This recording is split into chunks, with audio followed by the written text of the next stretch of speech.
Welcome है friends. आज Indian constitution and polity के पार्ट 7 में हम लोग बात करेंगे basic structure of Indian constitution, भारतीय संविधान का आधारभूत ढांचा।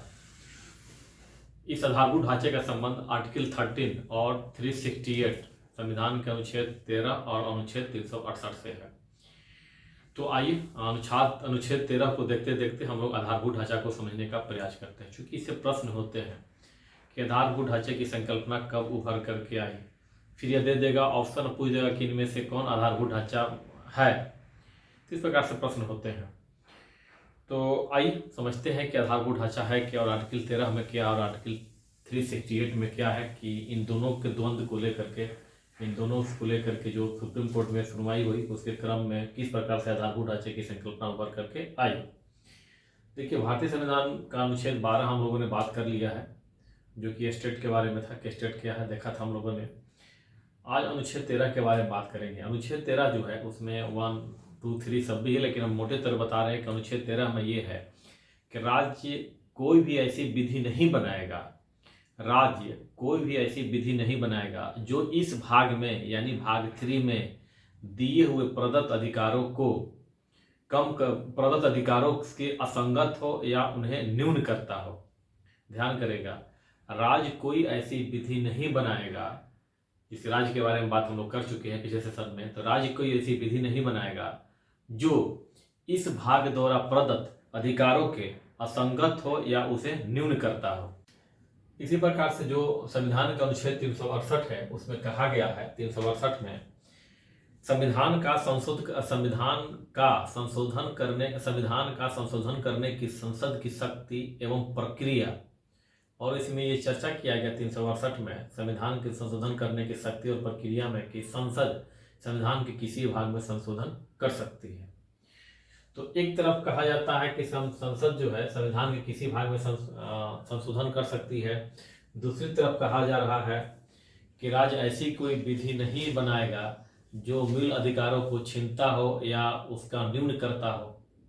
तो दोनों में लेकर के द्वंद्व बना हुआ। तो कई ऐसे केस आए हैं, कई ऐसे मुद्दे आए हैं सुप्रीम कोर्ट के सामने, जिसके सुनवाई के क्रम में सुप्रीम कोर्ट ने आधारभूत ढांचे की संकल्पना का प्रतिपादित किया है। अब आधारभूत ढांचा की संकल्पना है क्या, बात करेंगे। तो इसमें रहा है अनुच्छेद 313 और 368 को लेकर के जो है उसमें शंकरी प्रसाद केस है, सज्जन सिंह बनाम राजस्थान केस है, गोलकनाथ बनाम पंजाब राज है, और सबसे महत्वपूर्ण है केशवानंद भारती बनाम केरल राज, जो 1973 ईस्वी में है। केशवानंद भारती बनाम केरल राज 1973 ईस्वी में सुनवाई के क्रम में सुप्रीम कोर्ट ने कहा है कि संसद कोई ऐसी विधि नहीं बनाएगी जो आधारभूत ढांचे के असंगत हो, जो संविधान के आधारभूत ढांचा हो उसको प्रभावित करता हो।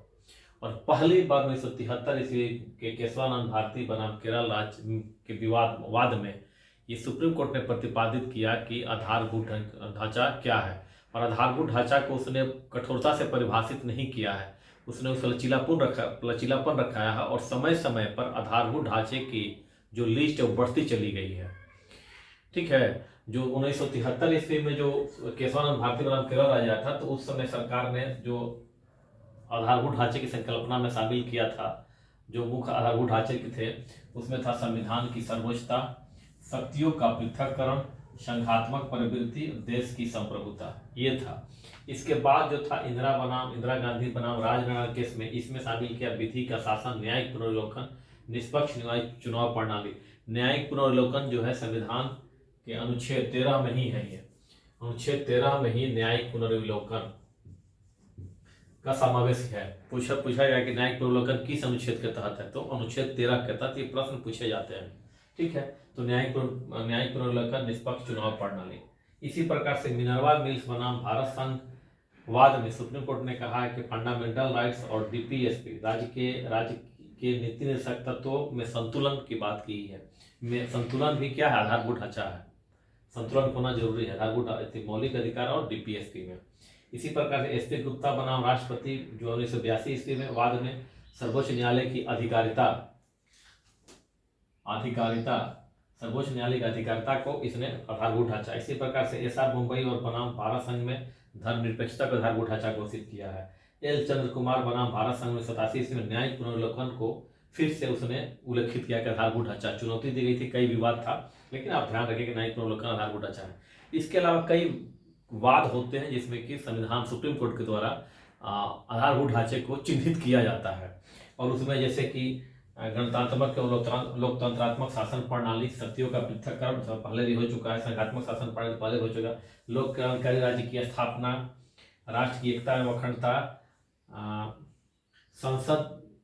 संसद की संविधान संशोधन करने की शक्ति सीमित है, असीमित नहीं है। देखिए, संसद की संविधान संशोधन की शक्ति सीमित है, कुछ रिपीटेशन भी वहीं से लिया गया ये। इसके बाद है संविधान प्रस्तावना का उद्देश्य। संविधान के प्रस्तावना का उद्देश्य, उसको भी संशोधित नहीं किया सकता, और उद्देश्य के बारे में हमने बात किया था, समता स्वतंत्रता के बारे में बात हुई थी, ठीक है, बंधुता के बारे में, वो भी उसके उद्देश्य है। पहले के सेशन में ये बात हो चुका है, लेक्चर 1 में। तो ये है संविधान के आधारभूत ढांचा, और इसमें अन्य भी कई बात है, लेकिन इसमें से 2-4 इतना है, इतना ध्यान रखते हैं तो ऑप्शन आता है, तो इसी में से रहेगा, तो आप आसानी से कर लीजिएगा। तो इसे ध्यान रखेंगे, पर ध्यान ये रखना कि केशवानंद भारती बनाम केरल राज्यवाद में पहली बार आधारभूत ढांचे की संकल्पना उभर के आई है। आधारभूत ढांचे को परिभाषित कठोरता से नहीं किया गया, लचीलेपन के साथ किया गया है, वो खुला रखा गया है, और समय समय पर विभिन्न वाद के द्वारा इसकी सूची बढ़ती चली गई है। लेकिन 1973 ईस्वी में केशवानंद भारती वाद था, उसमें संविधान की सर्वोच्चता, शक्तियों का पृथक्करण और संघात्मक प्रवृत्ति, देश की संप्रभुता को चिन्हित किया गया था आधारभूत ढांचे के रूप में, ठीक है। और यहाँ जो है, जो मैंने कहा कि 13 और 368 के बीच में ये सारे उभर कर आया है, तो शुरुआत इसको लेकर कोई शंकरी प्रसाद में, सज्जन प्रसाद में, गोलकनाथवाद में, इस सब के बारे में चर्चा करने की जरूरत नहीं है, ठीक है। बस केशवानंद भारतीवाद में आधारभूत ढांचे की संकल्पना उभर करके आई 1973 ईस्वी में, और मिनर्वा मिल्स और बनाम भारत संघवाद में पुनः इस तरह का विवाद हुआ था। तो आधारभूत ढांचे की जो संकल्पना का प्रतिपादन केशवानंद भारतीवाद में किया गया था, सुप्रीम कोर्ट ने अगेन उसको मुहर लगाई, ठीक ना, जो डिसीजन दिया गया था अगेन उसको 1980 ईस्वी में मुहर लगा दी गई। तो एक प्रकार से प्रतिपादक सिद्धांत हो गया। संविधान के आधारभूत ढांचा अपने आप में, आधारभूत ढांचे की संकल्पना भी अपने आप में आधारभूत ढांचा है, ठीक है, इसको ध्यान रखेंगे। तो ये था संविधान के आधारभूत ढांचा, ये आर्टिकल 13 से इसका और 368 से संबंध है। आर्टिकल 13 में क्या हमने बता दिया है कि संसद कोई ऐसी विधि नहीं, राज्य कोई ऐसी विधि नहीं बनाएगा जो इस भाग यानी भाग 3 में प्रदत्त अधिकारों को छीनता हो, उसे असंगत करता हो, ठीक है। तो ये था, इसको आप ध्यान में रखेंगे, आप इसको हल्के में नहीं लेंगे। आइए इससे संबंधित क्वेश्चन को देख लेते हैं। लेक्चर सी, जो हमारा लेक्चर 6 था, लेक्चर 6 का क्वेश्चन नंबर 1 का आंसर भी डी है, और क्वेश्चन नंबर 2 का आंसर भी डी है, लेक्चर 6 का। ये हमारा लेक्चर 7 का क्वेश्चन है। पहला क्वेश्चन है, किस वाद ने संसद को मौलिक अधिकारों में संशोधन का अधिकार, किस वाद ने संसद को मौलिक अधिकारों में संशोधन का अधिकार दिया है? यहाँ पे केशवानंद भारतीवाद, राजनारायण बनाम इंदिरा गांधीवाद, गोलकनाथवाद, उपयुक्त में से एक से अधिक, में से कोई नहीं। दूसरा है, न्यायिक पुनर्विलोकन की शक्ति न्यायालय को किस अनुच्छेद से प्राप्त होती है?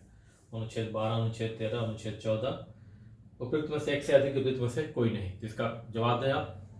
Thank you for watching.